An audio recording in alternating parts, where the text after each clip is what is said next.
ST બસોના ભાડામાં રાતોરાત ભાવ વધારો થતા તેના પડઘા આખા ગુજરાતમાં પડ્યા, જે હજુ શાંત થયા નથી. ત્યાં સરકારી કર્મચારીઓના પ્રવાસ મુદ્દે ફરી એસટી સામે આંગળી ચીંધવામાં આવી રહી છે. સરકારી કર્મચારીઓને લઈને એક બસ અમદાવાદથી કાશ્મીર અને વૈષ્ણવદેવી ગઈ હતી, જેમાં ઉચ્ચ સરકારી અધિકારીઓ હતા. આ બસના ભાડા અંગે ડિપોઝિટ અને ભાડા વચ્ચેના તફાવતના લીધે કર્મચારીઓને એસટીના મેનેજરો જવાબ આપતા નથી.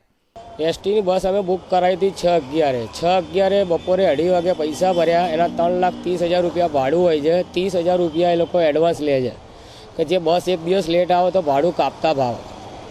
એમનું ભાડું થતું 2,91,180. અમારા પૈસા ત્યાં આગળ 3,30,000 ભરેલા છે. એમાંથી ભાડું એમને કાપી લેવાનું તો બી એલટીસીના બિલ રોકી રાખ્યા. 31 કર્મચારીઓ હતા એલટીસીના. નોન એલટીસીને કર્મચારી હતા 5 વ્યક્તિ અંદર. ટોટલ 36 પેસેન્જર હતા. 45 સીટની બસ હતી. 9 સીટો ખાલી ગયેલી છે ટૂરમાં.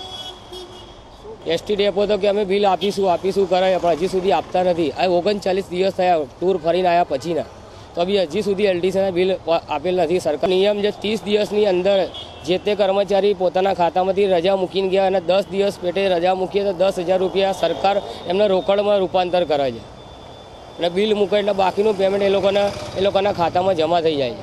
આ ભાડા સિવાય સરકારી કર્મચારીઓને મળતો લીવ ટ્રાન્સપોર્ટ ક્લેમ એલટીસી પણ હજુ પાસ થયો નથી. આ એલટીસી પાસ કરાવવા માટે સરકારી કર્મચારીઓએ 30 દિવસમાં અરજી કરવાની હોય છે, જે કર્યા બાદ પણ હજુ સુધી કોઈ નિર્ણય લેવામાં આવ્યો નથી. આ અંગે અમદાવાદ ડેપો મેનેજર સાથે વાત કરતા તેમણે હજુ પણ 1 અઠવાડિયું લાગશે તેવા ઉડાવ જવાબ આપ્યા હતા. એક બાજુ એસટી બસ ખોટના ખાડામાં જઈ રહી છે, ત્યાં ભાડા વધારીને મુસાફરો પર બોજ લાદવામાં આવી રહ્યો છે. ત્યારે આ સરકારી કર્મચારી એલટીસીનો મુદ્દો એસટી વિભાગ માટે વધુ મુશ્કેલી ઊભી કરી શકે તેમ છે. કેમેરામેન મીત ભટ્ટ સાથે મિહિર દુધરેજા, ન્યૂઝ ઓનલાઈન, અમદાવાદ.